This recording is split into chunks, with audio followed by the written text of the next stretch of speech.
Berita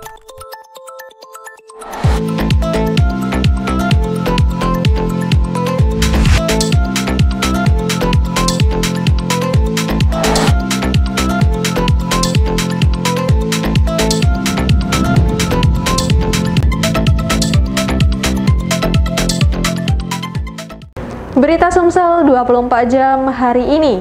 Kejari Kabupaten Ogan Ilir kembali menetapkan 2 tersangka korupsi proyek di Bumi Caram Seguguk. Kali ini pada proyek peningkatan jalan rantau Alai Simpang Kilip senilai 4,9 miliar rupiah yang pendanaannya dari APBD tahun 2019 di Dinas PUPR Ogan Ilir. Oleh Kejari, kedua tersangka langsung dilakukan penahanan di Lapas Kelas 1 Pak Jo Palembang selama 20 hari ke depan. Dalam proyek peningkatan jalan rantau Alai Simpang Kilip senilai 4,9 miliar rupiah yang dikerjakan saat masa kepemimpinan Bupati Ogan Ilir, Ilyas Panji Alam, Kejari Ogan Ilir menemukan dugaan kerugian negara hingga 1,2 miliar rupiah. Sehingga penyidik Kejari Ogan Ilir menetapkan SB yang merupakan oknum pejabat pembuat komitmen pada Dinas Pekerjaan Umum dan Penataan Ruang Kabupaten Ogan Ilir, serta ZA mantan oknum LSM dan menjadi kuasa direktur PT Vizufu Cahaya Buana sebagai tersangka dan langsung menahan mereka di Lapas Kelas 1 Pak Jo Palembang Selasa kemarin. Pantauan palpres.com sekitar pukul 18.30 waktu Indonesia Barat, keduanya turun dari lantai 2 kantor Kejari Ogan Ilir menggunakan rompi orange bertuliskan tahanan Kejari Ogan Ilir. Tanpa banyak bicara, dikawal petugas Kejari dan Polres Ogan Ilir, keduanya langsung masuk mobil tahanan Kejari BG 9242TZ dan dititipkan di Lapas Kelas 1 Pak Jo Palembang.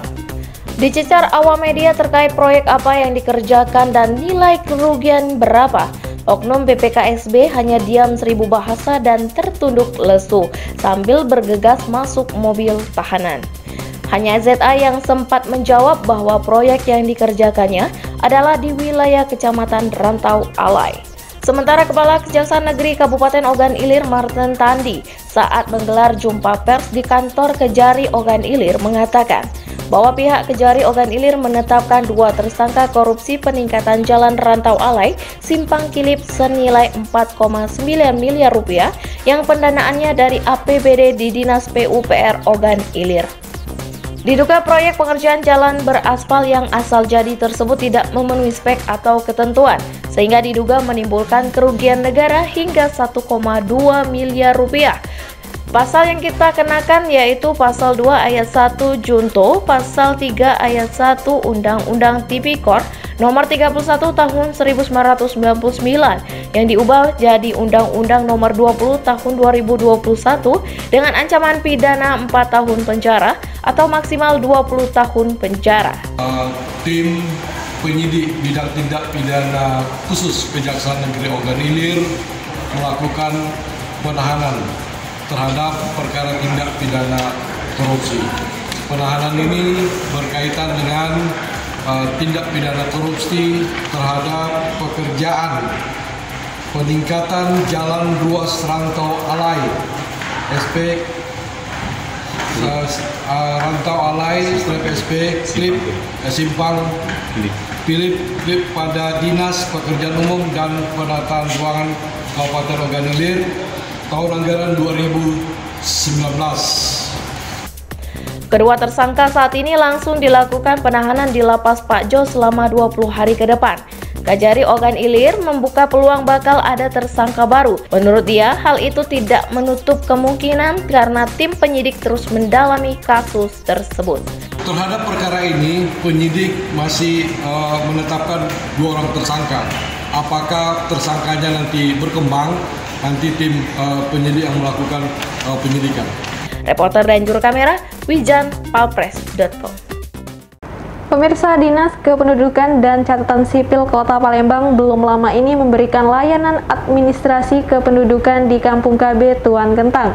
Layanan diberikan untuk memberikan kemudahan kepada masyarakat.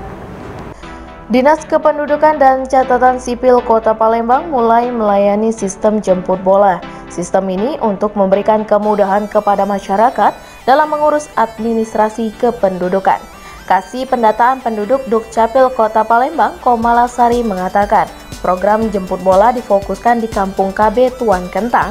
Ada beberapa layanan dalam kegiatan jemput bola selain perekaman KT elektronik untuk usia 17 tahun, kemudian KTP hilang, perubahan elemen KTP, akte kelahiran, dan pelayanan akte kematian. Sementara itu, Kepala UPT Zona 1 Disdukcapil Palembang, Lutia Nazila menambahkan, sampai saat ini pihaknya sudah melayani 300 lebih perekaman eKTP bagi pemula, sedangkan untuk akte kelahiran meningkat berkisar 80 hingga 100 orang per hari. Reporter dan juru kamera, Dian Cahyani Fitri, Palpres.com. Anggota Perbakin Sumatera Selatan menggelar safari berburu hama babi di Kabupaten Lahat. Aksi ini diapresiasi Gubernur Sumsel Haji Hermanderu sebagai upaya mewujudkan Sumsel lumbung pangan.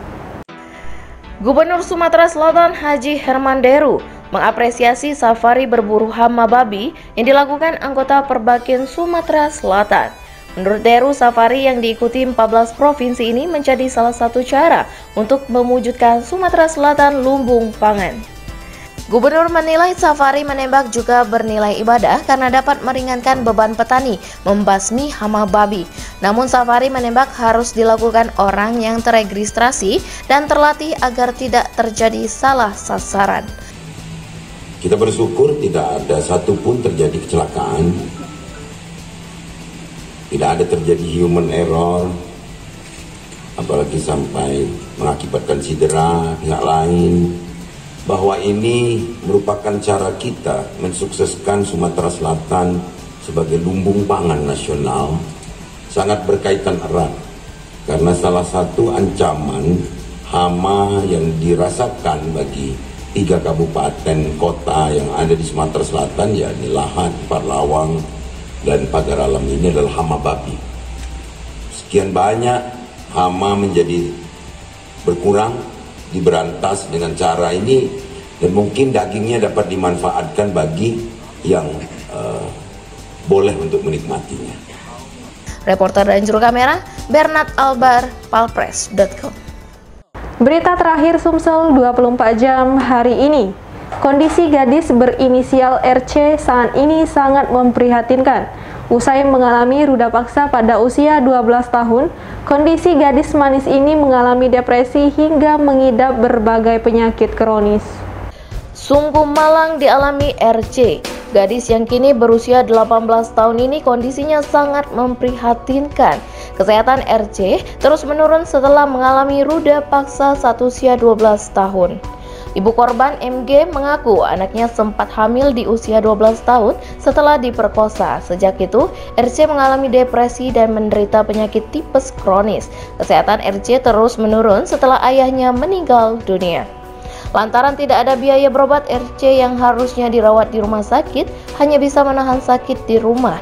Selama ini sang kakak perempuan yang memenuhi kebutuhan keluarga. Sementara itu, RC sendiri sangat ingin sembuh agar bisa membantu memenuhi kebutuhan keluarga. Sudah 2 minggu dibawa pulang lagi. Dan kondisinya bisa membaik lagi ya, drop kan langsung. Maka oleh kami sebagai RW dan ini RT bekerjasama dengan kelurahan mencari bantuan untuk memberikan. Alhamdulillah banyak bantuan-bantuan yang diberikan oleh masyarakat selama dari Masjid Al-Istiqomah. Itu kami ucapkan terima kasih banyak pada rekan-rekan, pada wartawan, pada yang memberikan bantuan kepada Sirika. Kalau dari pemerintah sendiri Pak, seperti pemerintah, Dinas Kesehatan, sudah ada. Alhamdulillah dari Dinas Kesehatan itu dari mana itu? Dari Puskesmas, dari melalui kepala dinas itu telah membantu dan dikontrol semuanya setiap hari untuk obat-obatan Sirika.